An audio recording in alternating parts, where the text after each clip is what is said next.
Namaste, good morning, and welcome to the fifth episode of Pursuit of Excellence. And we are back with the show that puts the spotlight on some amazing Indian leaders and professionals and their success stories in South Africa. And you've been with us when we've interviewed CEOs and directors, so we thought we'd shake things up a bit by bringing you not only someone a little bit different, but also someone who's in a different background completely. Can I start with a hint? Cricket. Yay! We have with us today Mr. Prasanna Agoram, a level 3 certified cricket coach, performance manager, and performance analyst. If you do not know what any of those things mean, just hang on to the glory word cricket and sit all through this interview and you will know till the end. To tell you more about Mr. Agoram, he has very recently been the assistant performance coach for Cricket South Africa. Additionally, he has also provided performance and analysis related services to IPL teams such as Kings 11 Punjab, Pune Super Giants, Delhi Daredevils, and Royal Challengers Bangalore. And not just the IPL, he has also served big bash teams like Melbourne Stars, T10 league teams like Bengal Tigers and Delhi Bulls, and other teams like Dindigul Dragons from Tamil Nadu and Highveld Lions from South Africa. And cricket is not the only sport that Mr. Agaram has provided his expert services to, for he has done it for hockey and tennis as well. Mr. Agoram is a BCCI certified umpire and has also worked wonders with the India under 19 team. So prolific are his achievements that Hashim Amla has dedicated a century to him. He has been specifically mentioned in A.B. de Villiers' autobiography, and players like Gary Kirsten, Dinesh Karthik, and Dale Steyn really sing his praises. He has also dabbled in media as an analyst and a commentator, and he's now prominently visible on YouTube too. We will be talking about all those throughout this interview, and we will also take the time to look into his cricket and tennis analysis software that he has indigenously developed for the betterment of the game. So much to talk about and so little time, as always is the case when it comes to cricket. But let's begin, shall we? So, welcome, Mr. Aguram. How are you doing today? Thank you very much. Thank you for welcoming me to the show. I'm all here to answer all your questions and make sure it's quite interesting to share my journey of 20 hours, 20 years rather in this field with different sports like cricket predominantly, and a little bit of hockey, a little bit of tennis as well. I am more excited than you, sir. This is like the moment I was building up to, right? So, let's start with the basics. While everyone with even the faintest Indian DNA loves cricket to the point of obsession, not many know what goes on in the back end of things. So, Mr. Raghuram, tell us a bit more about being a performance analyst. What does your job actually entail?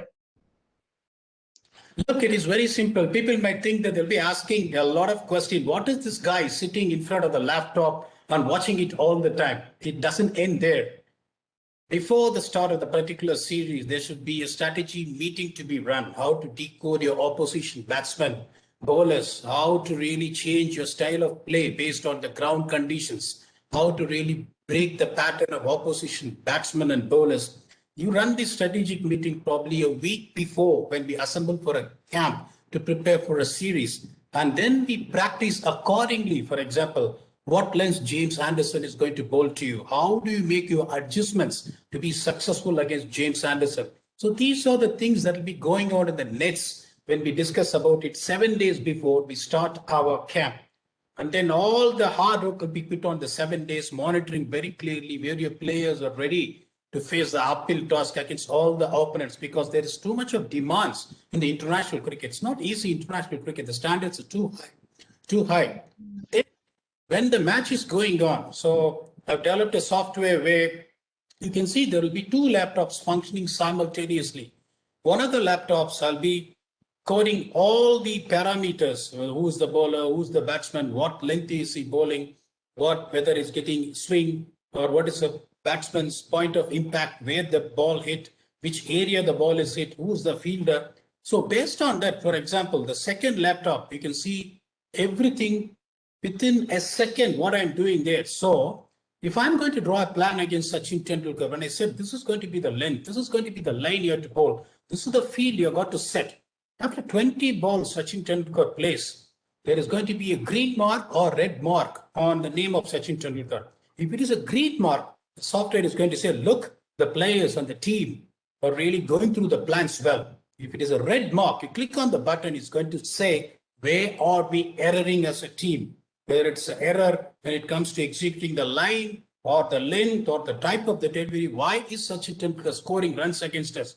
So the coach is going to sit next to me. The moment I saw a red coming on a particular player, I will inform the information to the coach saying that, look, this is what the problem is. This is what you got to do. The moment you click on the red button, the software is going to throw all the details on where we are lacking as a team or where we are lacking as an individual to a particular batsman.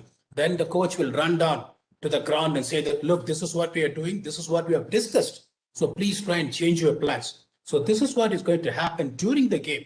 And then after the game, we are going to have a post-match feedbacks. What is the percentage of execution on what we have discussed in the strategy meeting? How far did we achieve?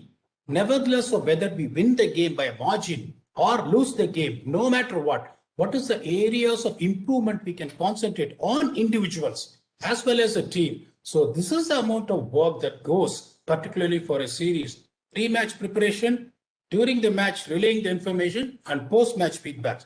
And once the series is over, I used to give a consolidated report on each and every player. And as a team, what we have done the rights, what we have done the wrongs, where we can improve for the next series moving forward. Oh my God, there's so much technicality and science behind this. We do it much simpler at home. We just say, hey, Yorker dalna. That's our strategy. So, Mr. Agoram, your background is in engineering and computer applications. So, how did you become a cricket analyst? Did you pivot for the love of cricket or did it just kind of happen? Tell us the story, please. My dad named me Prasanna just because seeing the former great off spinner from India, EAS Prasanna. So that the DNA has really come right in me. My dad is a big fan of Sir Vivian Richards.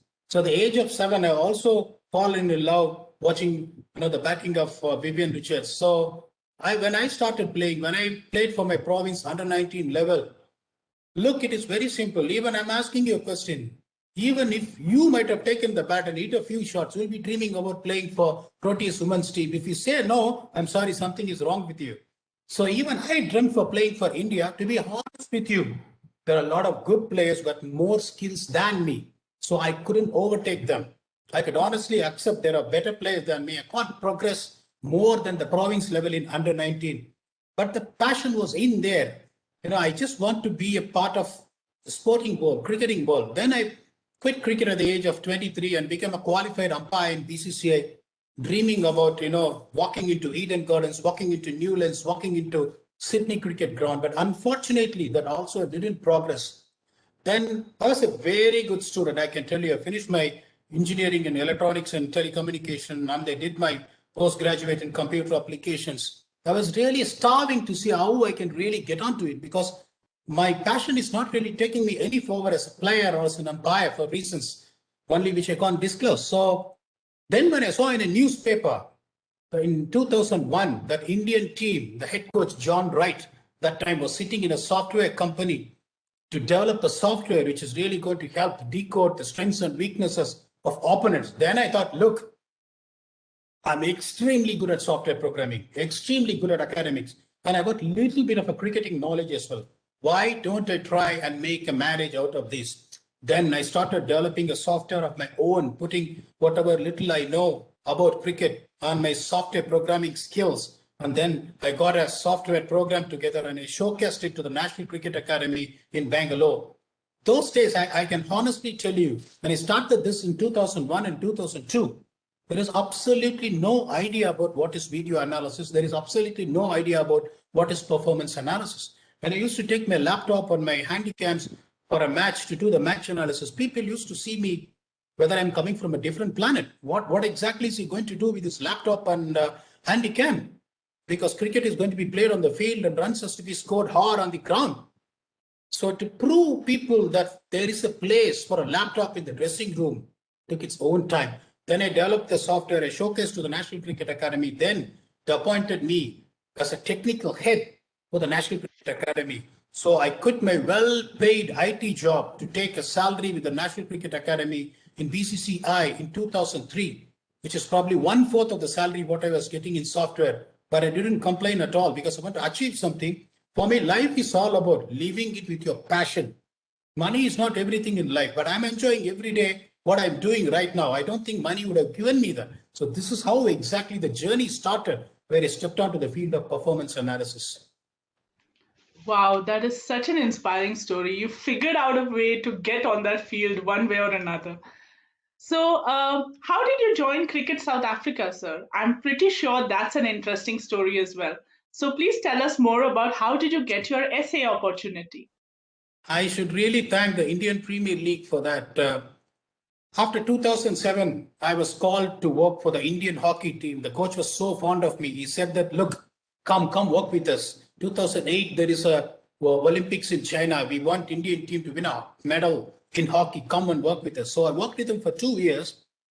And unfortunately, in the finals of the Olympic qualifiers, we lost to England. We couldn't really make it to the main draw of Olympics. That was a heartache for me because I've been working with the under 19 team and the National Cricket Academy. I quit National Cricket Academy to join hockey just because Olympics is a bigger stage as well. I want to contribute something, so I went there. So I know a lot of players like Rahul Dravid and Anil Kumble, all these people who have been part of the first edition of IPL that came in 2008.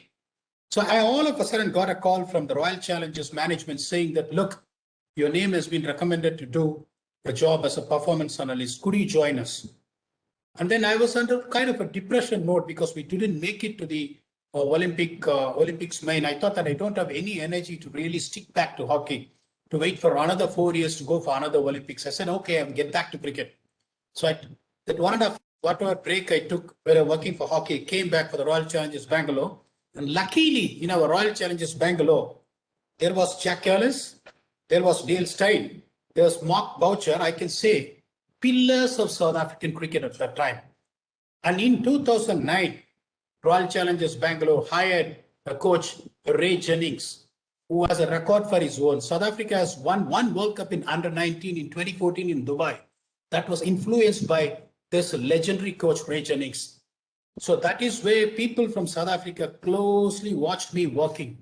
Come 2010, Dale Steyn straight away rang up to the manager and the team Dr. Mohamed Musaji, who served Cricket South Africa distinction close to 15 years, saying that, look, this is the guy you need to look after.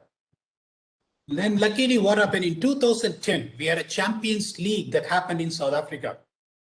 So I was part of that travel to South Africa with Royal Challengers Bangalore.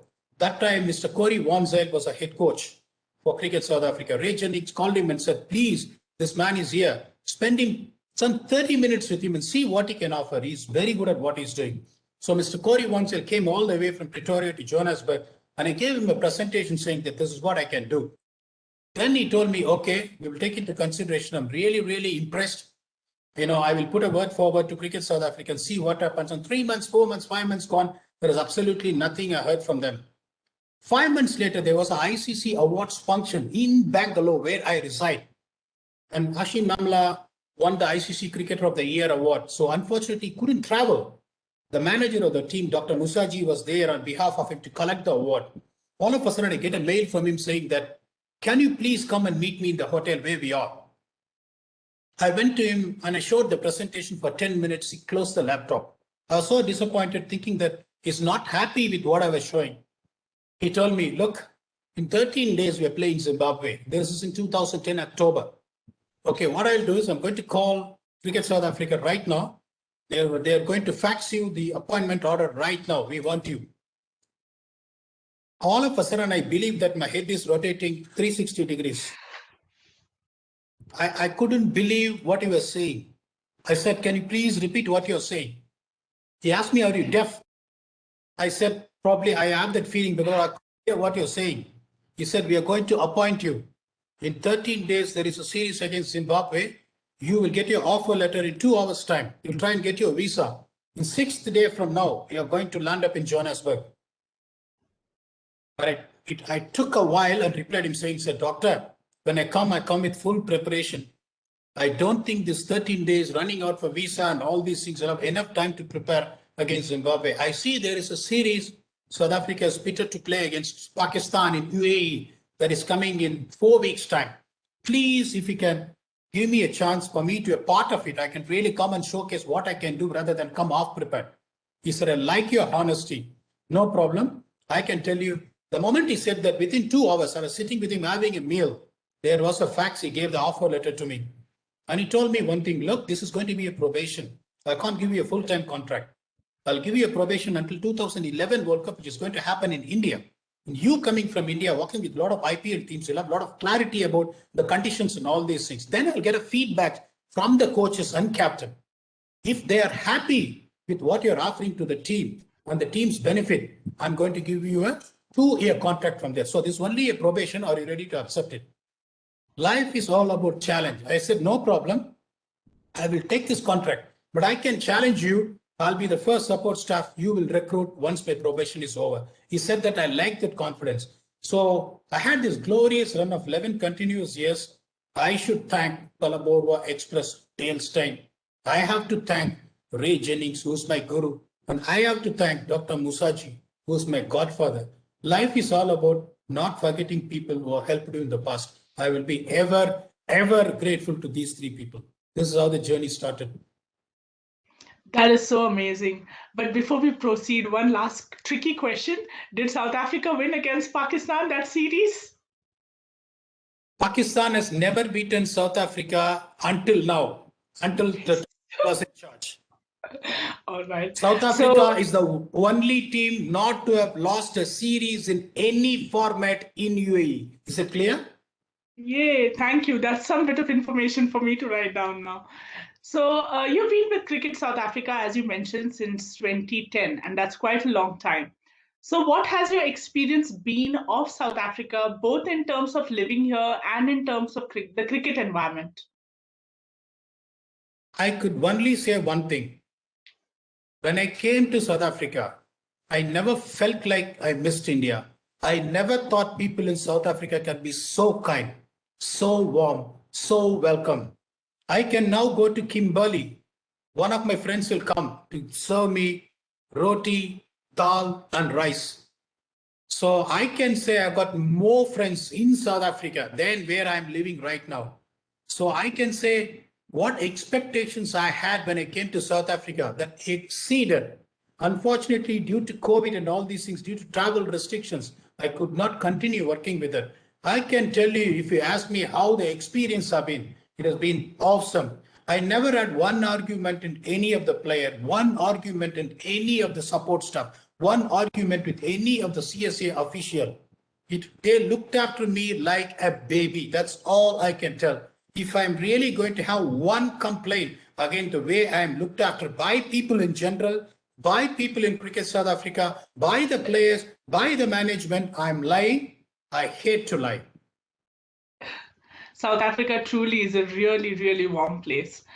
So, when you first came to South Africa, were you apprehensive about coming here or thrilled with newer, more exciting prospects? How was your experience of working with Cricket South Africa on various series? Was there a lot of interference? Did they give you a free rein? Look, who will not get excited to sit next to Graham Smith, Jack Callis, Ashim Amla, A.B. de Villiers, and Dale Steyn? I had no other option when they said they're going to offer me a contract. Because me being an Indian and one of the top test playing nation like South Africa, trusting me and giving me a job, don't even knowing much about me, don't you think I should be ever grateful to them? So I have no other second thoughts when I came there. And in the first presentation, I can tell you, I was sweating like anything in Abu Dhabi. Even though I had 3 years of experience in IPL, even though I had an experience of working with greats like Jack Callis, Dale Steyn, Kevin Peterson, Anil Kumble, Rahul Dravid, a lot of celebrities in IPL. But when I was told to go there to stand on the stage and give a presentation, if I say that I was not nervous, I'm lying big time. But the confidence was there. Because that is a confidence I was telling myself, look, if someone has hired you to the international level from IPL, you're good enough. Come on. Don't get any nervous at all. Put your points across. And the moment I did my first presentation, there was a huge personality who put his hands around my shoulder and said, that was absolutely top class. You are here to belong into this particular team for years to come. I looked at him as none other than our mercurial Captain Graham Smith. When you get that kind of appreciation from a great like him, you're only going to get better from there. They didn't see me as someone, I'll be very honest with you. What I am now, what I am in 2010 is two different poles. I'm well experienced now. I can talk, I can communicate well. My confidence is very high. I work with all the best captains in the world, all the best coaches in the world, all these. But when I'm in 2010, I was new. When someone as big as Graham Smith is coming there and telling these words, kind words to you, it's only going to see you get better. And someone like Ashim Mamla is one of the greatest. No one can deny, and that came and told me, I see the amount of analysis going this huge. Can you please help me to take my game to next level? Someone like Ashim Mamla, who's already there. There is nothing that you can do to take your game at the next level. He's already one of the blockbuster superstar batsmen in the world, coming humbly and saying that, can you help me? What else of a confidence can you get? This is the dressing room environment Proteus had until the last day I left. There is no ego at all. People have been treated well. There is care factor. There is love factor. That is the only reason, due to COVID and all these things, unfortunately, I couldn't continue. It was absolutely a heartbreak. Any time, if things settle down on all these things and call back, I'll be the first person probably even to take me a bike all the way from Bangalore to get to Johannesburg and join the team back. Fingers crossed it does settle down fast and you're here again just as fast.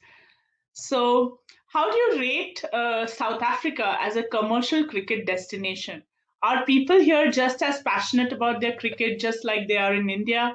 Please highlight some similarities and some dissimilarities on how cricket is in India and South Africa. Look, I can be very honestly telling you something. When it comes to Eden Gardens, the capacity of the ground is 110,000. The capacity in Newlands is 26,000. So finally, when you see that there, you might feel the cricket following is more in India than South Africa. I honestly feel that assumption is wrong. There was an IPL in 2009 in South Africa. I'm part of the Royal Challengers Bangalore, where we reached the final hurdle, losing 6 runs by Deccan Chargers. Please tell me one ground, one match, one encounter, one seat was left empty. Can anyone say that? I'm talking about the grounds like Kimberley. I'm talking about a ground like, what do you say, Paul. I'm talking about a ground like Benoni.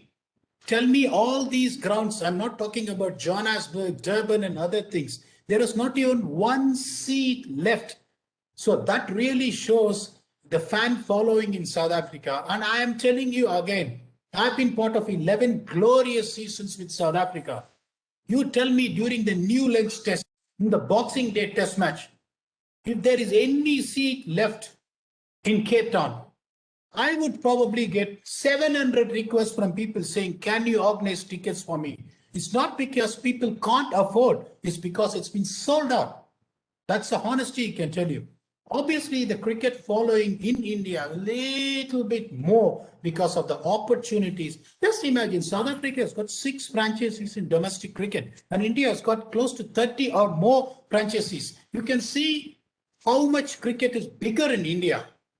So you can't compare really South Africa with India, but the fan following, the way it is going, and unfortunately the 2017 Global League, which was supposed to happen, which could have been taken over in a very big place, unfortunately didn't happen. Had that happened, that league would have been probably the second best to IPL. I can put your money on that. One thing is the glorious grounds of South Africa, the cricket that has been dished out in South Africa, and also it gives a proper holiday destination for people to come all over the world to visit South Africa. Even now, Zanzibar, you can see how famous it is getting through. Hopefully this COVID situation calms down and the Zansi League is going to happen this year, we can see the following, fan following in a lot of players overseas coming there and make it more popular. So if we ask that question, I can't really separate the fan following or the commercialization when it comes to India and South Africa, even though India's got a bigger base.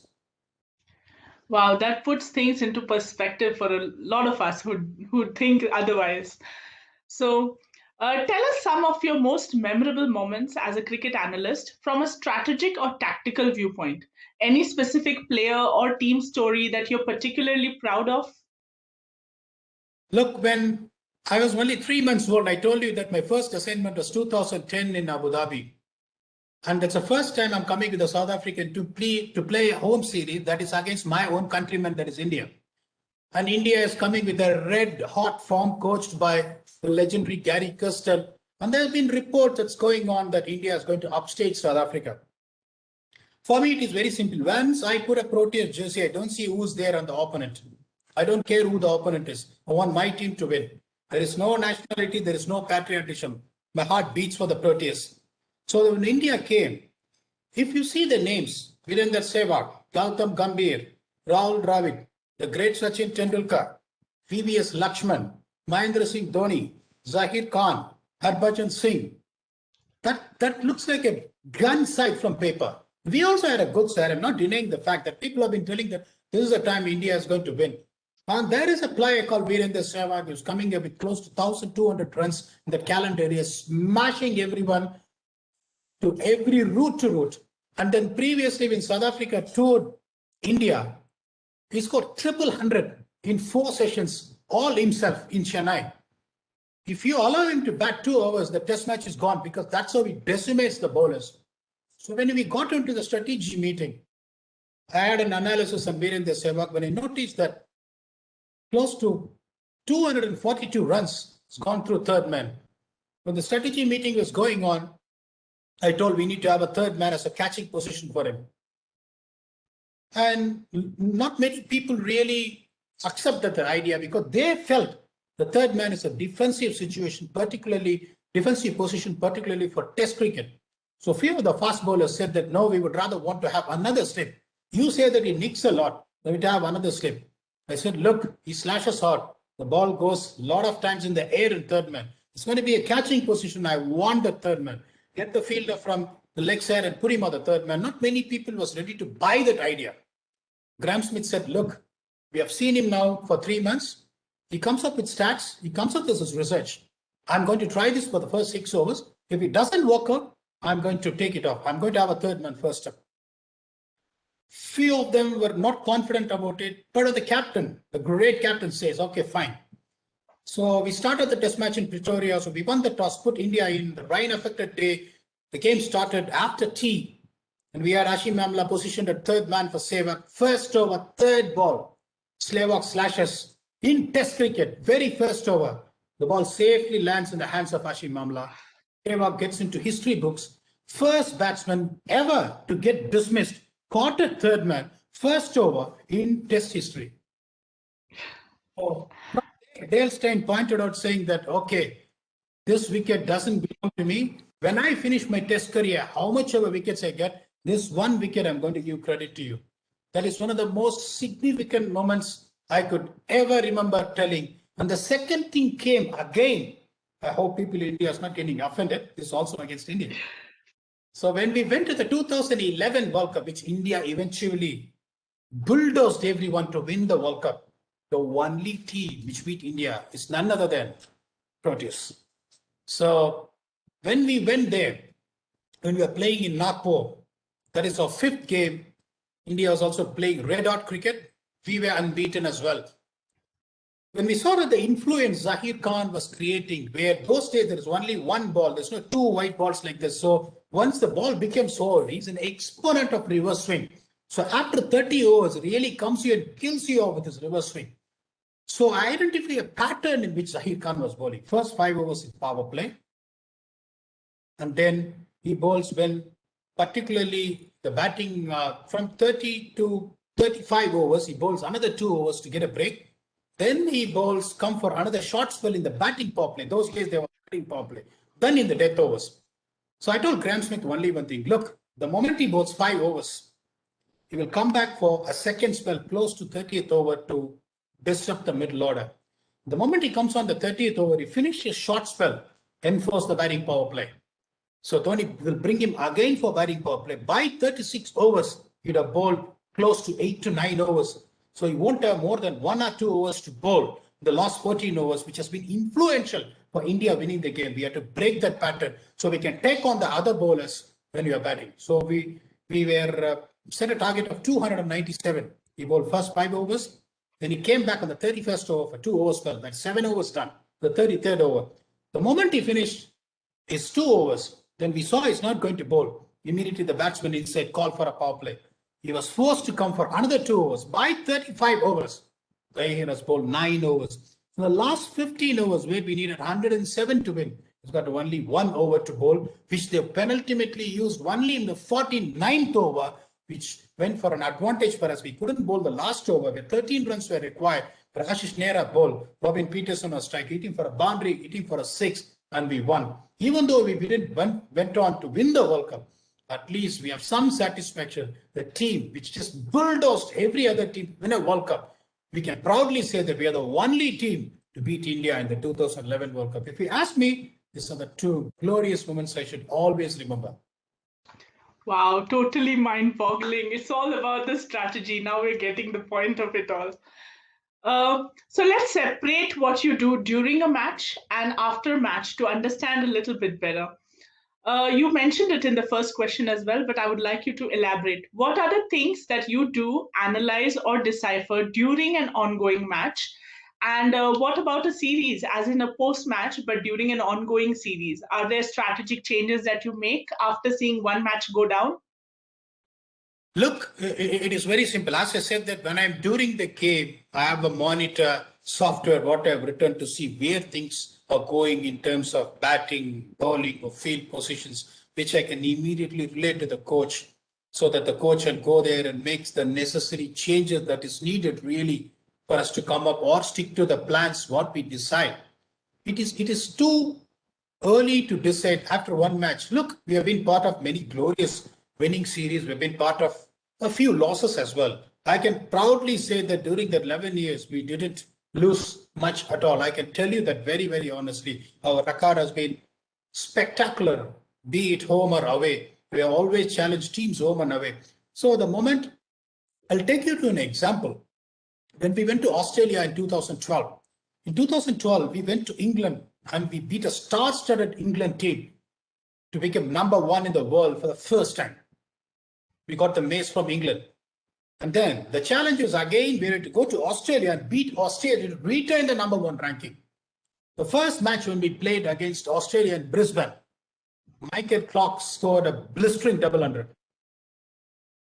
We bowled exactly to the plans what we set the field exactly based on what we discussed. We still got a double 100.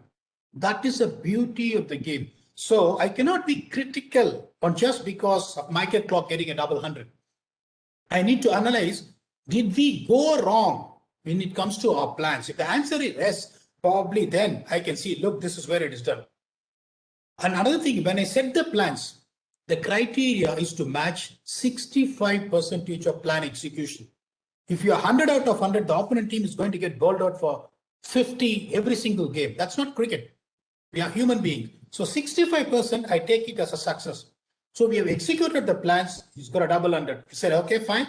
In the post-match feedbacks, I said, it's fine, no problem. There is no critics here. We will see him in the next game. Next game in Adelaide, he got another double 100. And he got a double 100 in one single day. Gary Kirsten came to my room and said, I want to talk to you. I said, okay, Gaza, please come. He told me, P-Dog, I've seen you for a couple of years now. The players trust you. I trust you. I trust your knowledge base. But unfortunately, I think you need to come up with plan B. I think now with Guy scoring 2 double hundreds, I'm going to challenge you only one thing. Now he's batting at 250 odd. I want him to be out next 10 balls tomorrow. And we are having another test match in Perth. You should not score runs as well. I want you to come with a plan B. Tomorrow when we hit the ground, you're going to put the projector on. You're going to tell the bowlers what exactly is a plan B. Either he has decoded your plans, he's expecting the bowlers to bowl this way around. That is the only reason he has been successful. Come up with plan B. I said, okay, thank you. We came up with a plan B. We got him out within 10 balls, and we also got him out cheaply in both the innings in Perth. We beat them in Perth by a massive margin of 350 plus runs, and we won the series. So you need to know when you need to take a call of going to plan B. It's not that in one innings you take a call, because sometimes that 100 might have been an ugly 100, 50 runs edging through the slips, dropped thrice, dropped 4 times, and still you get 100. So you cannot be judgmental on just one innings.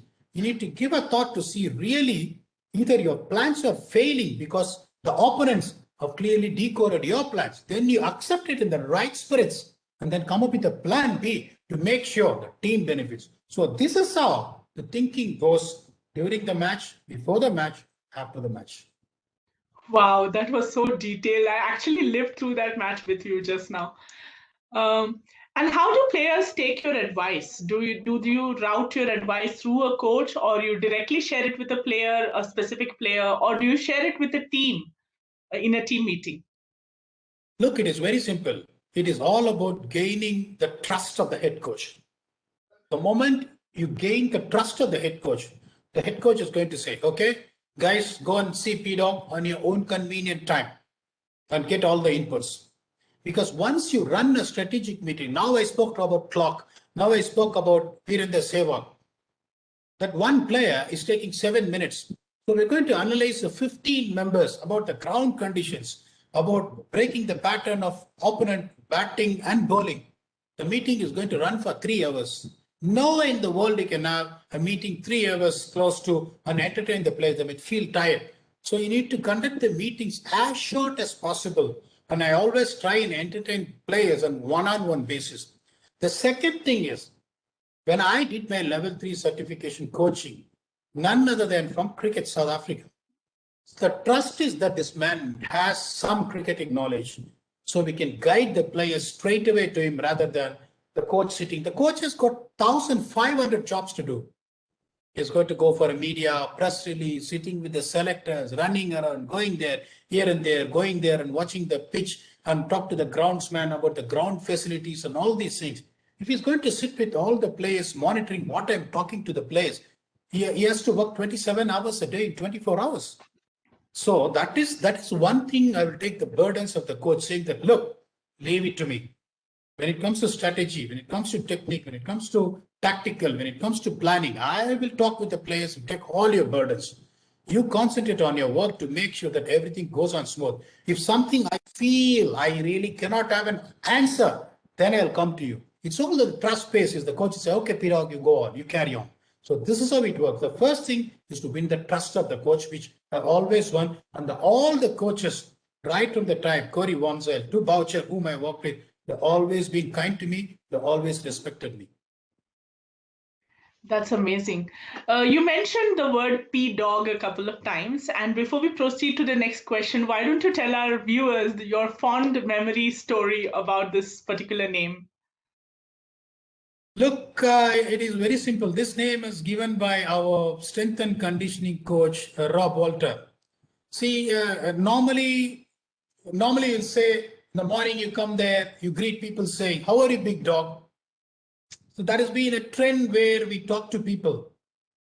So Prasanna Agoram, oh, come on, it became tedious now to pronounce. Say, took the P first and get the dog out and made it P dog, where people really loved pronouncing it. They also felt that it's much easier to call me rather than you calling Prasanna and someone else calling me P dog. I think my ears will be really tuning to P dog who to Prasanna. That is what for me, even through where I'm living now, people fondly remember me as P dog rather than Prasanna. I can tell you that. P Dog is really catchy. I like whoever gave you that name.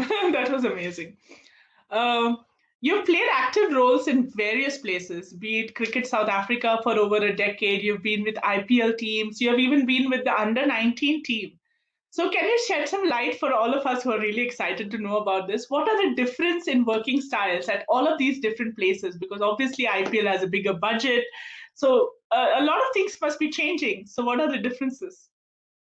Look, cricket is played the same way around. Maybe the standard of cricket might differ from under 19, little bit to IPL, little bit to international cricket. The most important thing as a coaching staff is to treat Ashim Mamla the same way and to treat Luthu Sipamla the same way. The reason why I become very famous in any team I work is I only target Sipamlas, Marco Janssen, Keshav Maharaj, all the newer players. After some point of time, this Mark Duplessis, Ashim Mamla, Dale Steyn don't need you. They only need you when they're young. When they become superstars, they will only come back to you when they really want some advice where they feel they don't have answers for. Once they become a legend, you need to make sure you need to stop spending more time with them and trying to graduate these younger players. For example, like George Linde, like Lizard Williams, all these guys, they are the guys who need your guidelines. So to be very honest with you, I cannot differentiate it as under 19 or IPL or international cricket. When I go and take an assignment, be it anything, the kind of passion, the kind of information, the kind of detailed stuff, what I give, I'm obviously going to give it to all the kind of cricket what I'm involved with. So there is not going to be any differentiation at all. Even tomorrow, I go and work with under 16. I'm trying to impart the same knowledge what I try to talk to Quinton de Kock or Rashid Mamla. You know what I'm thinking right now? I wish you get the opportunity to be with Mumbai Indians because I want you desperately to help Kishan. Ishan Kishan is my blue-eyed boy. And you mentioned working with young players, so someday, someday. So have you worked with the Indian national cricket team in any manner? See, I've only worked with the Indian under 19 team with the 2006 World Cup in Colombo as part of the Indian under 19 team for a couple of years. And I'm also the National Cricket Academy's technical head. But that is a time where I unfortunately moved to hockey. If you remember, I said that in 2007. That is the time people have been started. See, only you will come into limelight when you get exposure. That exposure is something like IPL. IPL only came on 2008. By the time I started working with few of the franchisees like Bangalore and all these, that is the time people still didn't understand the role of an analyst. Not many people are really sure about what this can do. So only IPL gave a really, raising eyebrows to many people saying, hey, look, I think this profession is going to be an influence and there is a space for a laptop. The moment I'm getting known to people, where I was working, that is the time Cricket South Africa offered me the job.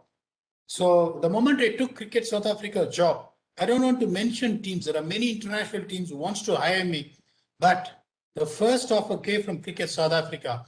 I told, unless otherwise, I should not say Cricket South Africa says you're not good enough. They say that we don't need you. I'm not going to really shift my, loyalty to any other teams. So the first opportunity was given by Cricket South Africa. So I want to continue there until I'm in this profession. So I declined all the offers that came my way during my 11-year tenure in Cricket South Africa, and I'm proud to say that. I love, love, love that. Very loyal.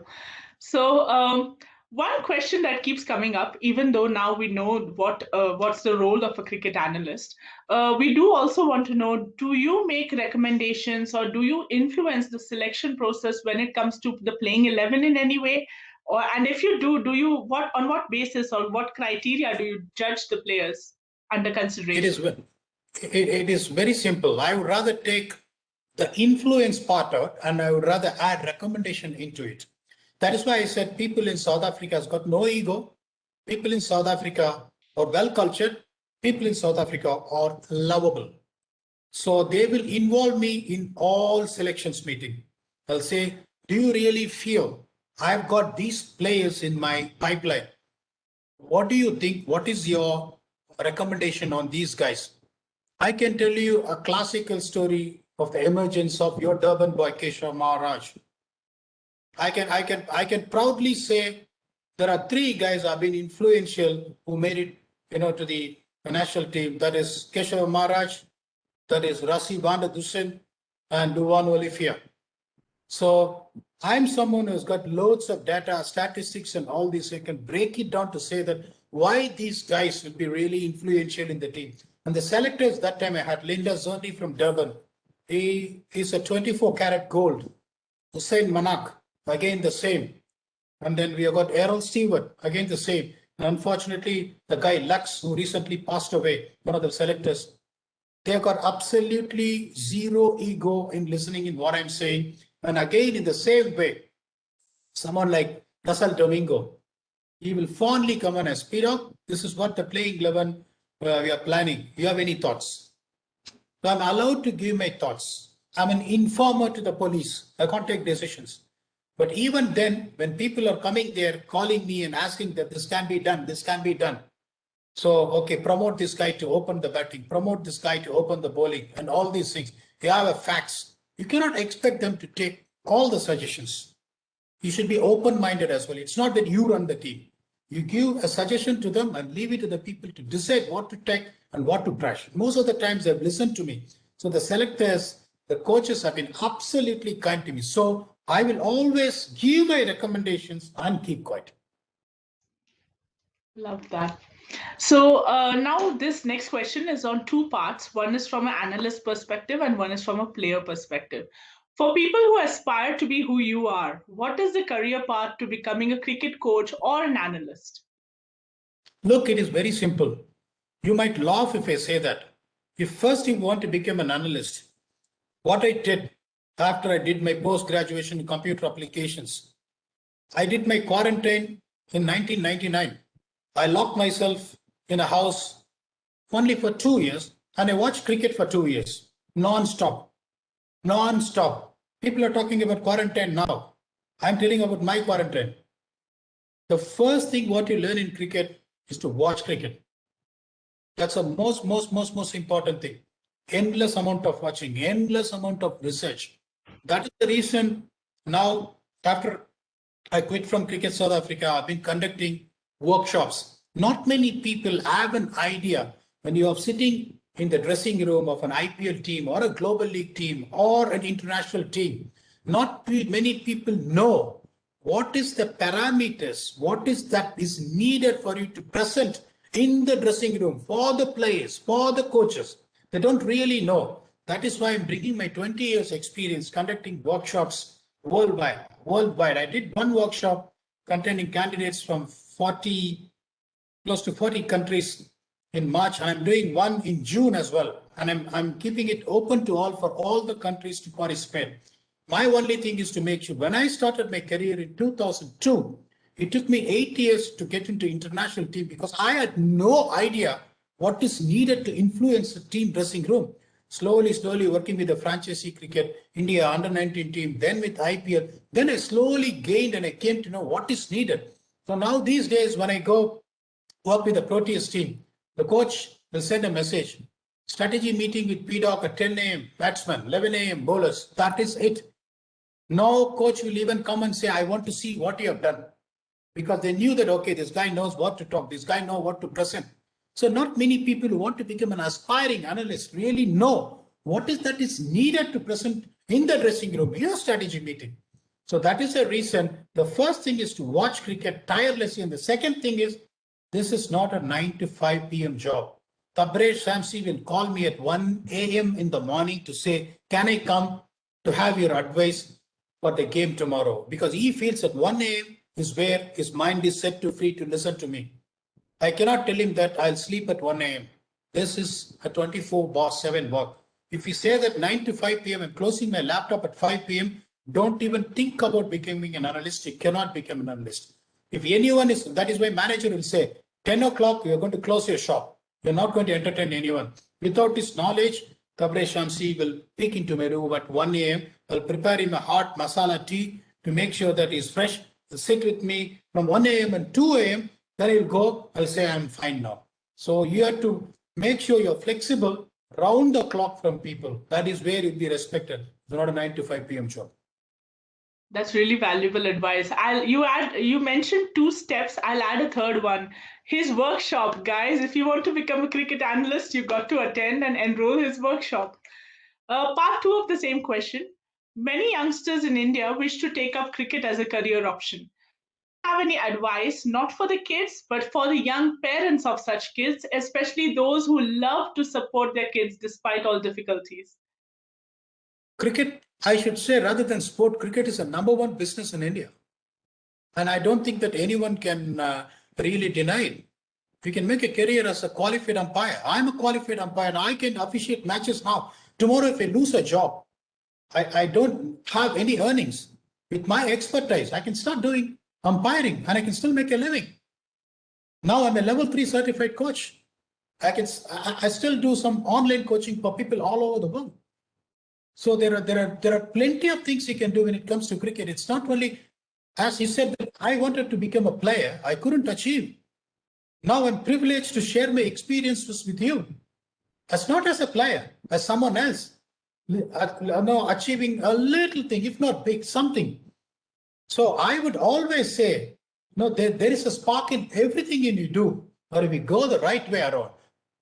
Particularly cricket in India, you can make a career out of it in many ways. I would always tell parents to encourage their wards if they're really interested, to make sure, look, life is all about being happy. Money is not the only source of happiness. I would have earned probably 15 times the amount of money what I'm earning in cricket right now had I continued with the IT. I'm telling you, I'm a gun software programmer even now because I write all my softwares myself. I could have landed up a job in a high-paying IT industry just like that. Even now, even at this stage, I don't want to go there because I want to make sure my passion is with cricket and I'm making a happy living. I would rather want to call myself a happy living rather than saying that I'm a multimillionaire. I want to take that option. So please encourage. There is a future everywhere if we take the right path. That's really valuable advice because usually parents have this tunnel vision that your child or ward has to get on the team. But actually, cricket is a really broad field. And as you mentioned, there's many, many careers within that domain. So recently, we have seen a lot of social media buzz on our Ashwin's YouTube channel. And guess what? When we peeked at them, we saw you there. Tell us about the channel and the story behind you teaming up with Ashwin for it. See, Ashwin is like my younger brother. Only when India plays South Africa, we don't go face to face because any one of the other opposing dressing room, I hate them. I show no pity on them at all. He's also the same. So I don't even have eye-to-eye contacts with him when India and South Africa is playing. So that is a kind of a rivalry we used to have. But off the field, he's extremely, extremely close to me. He's one of the most intelligent cricketers I've come across. He's highly educated. He's an engineer like me. And then, you can talk cricket to him and in such an intelligent way. So initially when the lockdown was happening last year, he said that, look, we need to start this really. And then I've got a big sense of humor. A lot of my fan followers, probably 30% of them are watching it for cricket analytics and 30% of them watching it for sense of humor and the mimicry I do. So I've got a multi-phase when it comes to coming into Ashwin's YouTube channel. So I and Ashwin go a long way. We used to give a lot of intelligent insights on cricket as well as a lot of other things. So a lot of people are enjoying it, and that is coming from people like you in South Africa. You can't understand Tamil. I really feel an enjoyable program going on all over the world. Yeah, someday I'll watch it. In fact, I'll go on YouTube and check out the subtitles you mentioned. But now let's shift gears. Let's shift gears to some light-hearted questions, kind of like a rapid fire. You don't have time to think, you just have to give a quick answer. Are you ready? Yes. So, Mr. Prasanna, how do you prepare in off-season when there's no cricket matches? Do you pursue any hobbies? There is absolutely no hobbies at all. Eat cricket, sleep cricket, drink cricket. When I go for off-season, I know another 3 months' time, we are going to tour West Indies, or we are going to tour Australia, or we are going to tour India. I will take that as an opportunity to make sure I got enough time to prepare more. And I'm an avid reader when it comes to cricket. So another thing is I told you that I'm developing software. The software, what I'm developing, will have an updated version. Every year a new feature will be added. So even during my off time, it's cricket, it's cricket, it's cricket. In my home, when I'm touring, where there is a television, the television will only be turned on if there is a live cricket match on, or else I never used to turn my television on at all. I can promise you on that. Yeah, I love that. Number two, Which is your favorite IPL team? Quick, quick, quick. Rising Pune Super Giants. Oh, but it isn't there now. Which is the current one? Royal Challengers Bangalore. All right. Uh, who's your favorite South African player, current and former? Look, you're putting me in a fix actually. Former, it'll be very easy for me. It's going to be Abraham de Villiers. I don't think there will be one more player who's going to get to that caliber what he has possessed. I can tell you very honestly, I'm so lucky. Most of the times I've been sitting with the Proteas team, and I was with the Royal Challengers for the first 6 years, where I didn't have, the challenge of strategizing a plan against him. So I should thank God for that. He is a player who can break all your plans. I can tell he's God of cricket. I don't want to compare anybody with AB de Villiers. When it comes for the current player, I would rather say, this is going to surprise a lot of people. I would rather say Imran Tahir, even though it's not announced his retirement. I still feel that he's going to be part of the World Cup. The only reason is the struggles what you've gone through. Born in Pakistan, played his cricket in UK, came back and played a domestic cricket here. And every time we put through a challenge in him, the line out of him emerges. No one can set an example than Imran Tahir when it comes to his fighting qualities. He's 42 now. I can tell you, still he has got an essence to play for South Africa, and probably single-handedly can win the World Cup for South Africa. Wow, that really was a surprise. Who are your favorite Indian players, current and former? And no, you're not allowed to say Sachin. That's a given. Second best. Oh my goodness. That's how we put you on the spot. This is a check he should not be given, because I've named my son Sachin. What else? I've named my Sachin because of Sachin Tendulkar. You're taking me an option of me, not allowed Sachin Tendulkar. What can I say? Okay, I'll come to the current player. The current player, I should rather say, obviously not going to be a surprise, is going to be Virat Kohli, because I don't want to talk about the hundreds what he has scored and all these things. I want to just bring you an incident in 2011 in Champions League. 2011, that boy is a kid. Probably didn't even have mush at all at that time. We were chasing 206 against New South Wales Blues.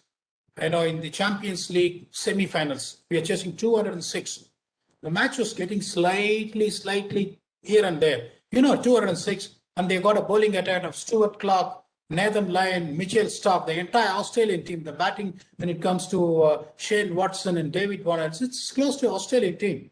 We got a little bit nervous there. Chris Gale started well, he went berserk and he got out. It boiled down to 7 overs, 84 runs or something. I'm someone who always keep the dressing room really in a positive manner. I used to cheer up for every single run, and I used to sound really loud, putting that positive enforcement. All of a sudden, he asked for a change of clothes. One of the guys went in.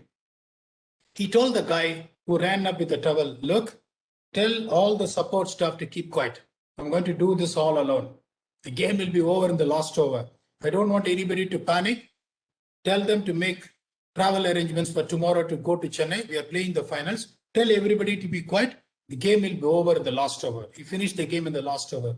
Listen to me. This happened in 2011. The boy was 23-year-old. I don't want to talk about, his 70 international hundreds and all these things. That is the day I went and told him, Viru, you're going to break Sachin Paji's 100 hundreds. He looked at me, said, really? I said, note down this. You will be called as a next Paji. I don't know whether you remember this conversation, but I'm quite sure he has got to 70 hundreds. Another 30 hundreds is begging to be taken. He will go through that 100 hundreds. Wow. You said that I cannot choose Sachin Tendulkar, so I'll go with Virendra Sehwag. Oh, lovely. Who is an absolute nightmare, I should rather say. He's an absolute nightmare for everyone. Be test matches, and just imagine he's taking strike to Dale Steyn in Newlands, and he's singing a Hindi song while taking strike to Dale Steyn, who's steaming him and bowling at 146 kilometers. So I met him after the series and said, Virubhai, what is that? No, when someone bowls at 146 kilometers, particularly in a pitch like Pretoria, I want to sing my favorite Hindi songs. Get ready. So just imagine Dale Steyn seaming in. People have been nervous to him.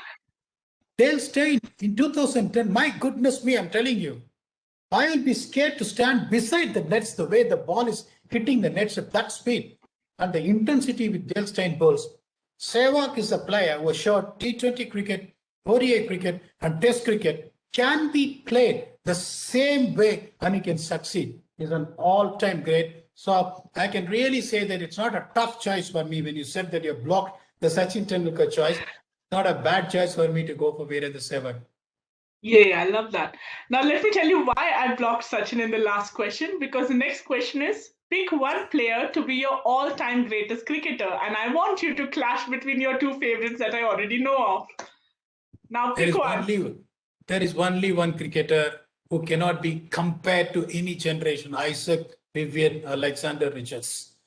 I wish you would have played T20 cricket. These days you're talking about power play. These days you're talking about 50 meters boundary. These days you're talking about white balls. When that monster played cricket, there is no power play. There is no field restrictions. They played in a red ball. On top of it, he's a worthy player who haven't wore a helmet ever in his life. There is one of the fast bowler who don't want to mention my name, beat him 5 times in England, got to him and said, Viv, this is cricket ball. This is 5.5 ounces. Unfortunately, off late, you're not seeing the ball. So I'm just showing you the ball. Please have a look at it. The champion normally used to have a chewing gum. You're chewing the gum very hard. The bowler doesn't know what is going to happen. The next ball is out of the ground. The king went to him and said that, thank you for the information. I agree these 5 balls or probably the 5 minutes. I had no idea about the color of the leather and all these things. But now what happened is the ball has gone out of the ground. You, me, and the players in the field and entire people in the stadium now have no idea where the ball is. Can you please go and locate it for people to see it again? That is Isaac Vivian Alexander Richards, the greatest player the cricket history have ever seen and will remain so. That's a smoking hot story. Which two teams make up your favorite matchup when it comes to 50 overs international cricket? Very simple. Australia and South Africa. All the time, any time, home and away. I've been part of some encounters where you normally see the team's record against Australia. You take any team in the world, Australia would have had the upper hand in these 10 years. Beat any team. But when it comes to South Africa, if you see, South Africa is the only team to whitewashed Australia twice. Whitewashed Australia twice. 5-0 in 2016. The last year, again, we whitewashed them 3-0 as well. So if you see that contest, and then we beat him in the World Cup, and we went there to 2018 in Australia, and again we beat them 2-1. I've been having memories where Australia has been thoroughly dominated by South Africa, and I'm proud enough to say that. And one more thing I want to say that people might say that, unfortunately, not continuing with South Africa. Once a Protea, remain a Protea forever. Oh, I love that. Very catchy. Okay, what's your favorite matchup in Test cricket then? I want to say this matchup. I want a matchup. The two things what I dreamed about. I want to tell you again when you ask this to beat India in India Test series. So I would rather want to take the line straight on it. So there are two biggest achievements I would rather say. The most difficult thing any team want to achieve is to beat India in Indian Tests. Because I can tell you something. During my 11-year tenure with South Africa is the only team not to have lost a series in white ball cricket, not even once to India in India. I can proudly say that, but we haven't beaten them in tests. They're far superior in tests. They always had the dream. So the matchup I really want to have to get the goods on and really take the army back to India, try, give a chance and probably beat India in India. So the matchup, if you ask, I would always want to say India in India. And the second burning desire is to see South Africa has got all the records, every single record any team would have dreamt to have. The only thing that is missing in the Almirah is a World Cup. And I want that very badly. Those two burning desires are there. So I still have some unfinished business left to the Proteus team. Understandable. We all want the Proteas to win that World Cup one day. So, favorite IPL matchup? Favorite IPL matchup is always going to be Chennai Super Kings and Royal Challengers Bangalore. Oh, why? Anyways, so let's finish things off with two last questions now. They're about South Africa and your stay here. South Africa has some of the best tourist destinations, which you already mentioned in one of the last answers. And you have lived here for quite a long time. Have you traveled around, and which destination here can be picked up as your favorite? If I say something, I'm sure many players will be watching. They will say that I'm lying blatantly because I am someone where why I feel this quarantine is not affecting me is for me, from my hotel, I go to the ground. From ground, I come to hotel. I don't step out of my hotel room because that is how much I love to get dissolve myself in the job. But at the same time, I've explored South Africa. I can tell you only one thing. I've traveled to 40 countries in the world. The best city, according to me, is Cape Town. People who are living in Cape Town are the most luckiest people in the world. And I had a privilege to drive from Port Elizabeth to Cape Town. I would rather say, if you ask me, is there anything else your eyes have seen better in life? I don't think so. The scenery is what I saw while I drove from PE to Cape Town, where I felt like probably the guy said that it's a drive. If you really, really put your pedal on, you can drive close to 6.5 hours. That went for 13 hours because every 3 kilometers, I'm telling them to say, please, can you stop here and take a picture? I have never seen any scenery, the drive that is from Port Elizabeth to Cape Town. And I can always say people in South Africa are absolutely gifted. And any time given an opportunity, I don't mind living in Cape Town. That's amazing. I had one more question about your best experience in South Africa, but that last answer kind of takes care of it. So, what I'll do now is I'll ask Piyush if he has any particular questions for you, and he's a cricket buff as well, so I'm sure he has some as well. Piyush, Please. any questions? Yeah, I could hear the stories and recollect the matches. Some of them I could recollect, and some I couldn't even think that, I did not watch those many matches, honestly. Prasanna ji, a couple of questions I just thought of. Cricketing softwares, or rather performance analytics softwares, so which are very, very specialized kind of things. So do you think, or do you want to share anything on those aspects? What kind of softwares? Because lots of upcoming budding techies which would like who would like to have work, because they have passion for sports, let's say, but they don't have the guidance. So do you want to share anything or shed some light there? Look, it is very simple. There is a difference between match analysis software, match performance software. Cricket is a universal knowledge where everyone knows. So when you go there to develop a match analysis software, that is going to be okay, the pitch map, behave map, wagon wheel, where spider wagon wheel, and all these statistics. That is going to be match analysis. What is the kind of an artificial intelligence you're going to add on to it? That is where I said. So when I see, there's no point once the game is over. I'm going to say Michael Clark has scored 200 runs. Is it going to change anything? I've got a beating by 200 runs. So the best thing is the software is to advise you, as I said when Sahili was asking me, halfway when he's 20 runs, the software has to tell me, look, where am I going wrong? That artificial intelligence you need to feed on to the software saying that this is the strengths of clock, this is the weaknesses of clock. So when I'm not getting in terms with attacking him with his weaknesses, what is the consequence I'm going to face? So that is the intelligence the performance analysis software should give you rather than a match analysis software. Match analysis software is going to throw you statistics, which is of no use. The performance analysis software is going to advise you where are you going to wrong. So when you want to design your software, when you get it there, you need to make sure the intelligence is there for you to get advice from there. Yeah, that's a wonderful suggestion that people can integrate AI into the existing softwares and they can make good use of it. My second question is, which other sports you see where this kind of professional analytics or professional um, data-based approach will be taking shape? There are many sports, but what kind of other, what is the other sport you see there is a good opportunity?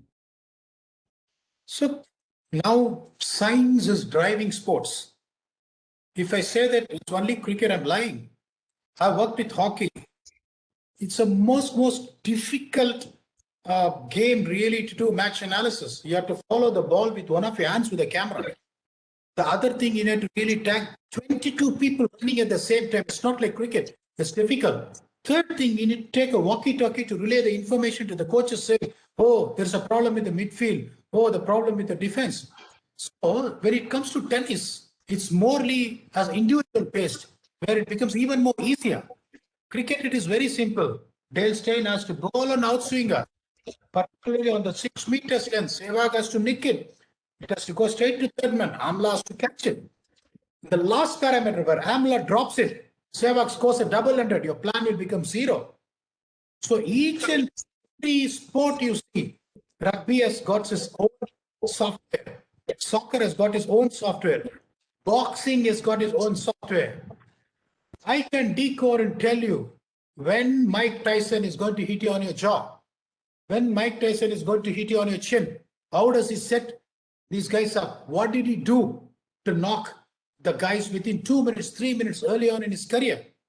It is all about the data collection. It's all about analyzing the trends. It's all about coming up with the trends. It's all about coming with a strategy and then applying to it. So it's not only cricket, but for whole fencing, ice water, ice hockey, everything, every sport has some kind of intelligence, data driven based on it. So all these sports has got equal amount of opportunities based on what you provide. Yeah. Thank you so much for your answers, and I can tell you, you can also be a very good storyteller. The way you narrated the whole story, the background, we could relive those matches, we could relive those memories. But thank you so much for accepting this session, and it was such a nice experience to talk to you and gain your experiences through you. So yeah, thank you so much once again. It's an absolute pleasure. You can make me talk cricket 24 hours a day. That's not a problem at all. Thank you I, very much. yeah, Sally will do. Yeah, and Mr. Prasanna, we assure you, you definitely got two more fans for your Twitter and YouTube handle now, me and Piyush. Um, Thank you very much, Al. so we'd like to thank you for your time and gracious answers. It was such a pleasure to have you today with us. Hope you had an equally good time with us. Thank you. And with this, we wrap up our fifth episode of Pursuit of Excellence. Along with the amazing guests who take the time to chat with us, I'd like to thank the Consul General of India in Durban, Honorable Sri Anish Rajan, who made this series possible. And of course, I'd like to thank all of you for joining us today. Wasn't today really exciting? Thank you and see you again for yet another exciting guest very soon. Namaste.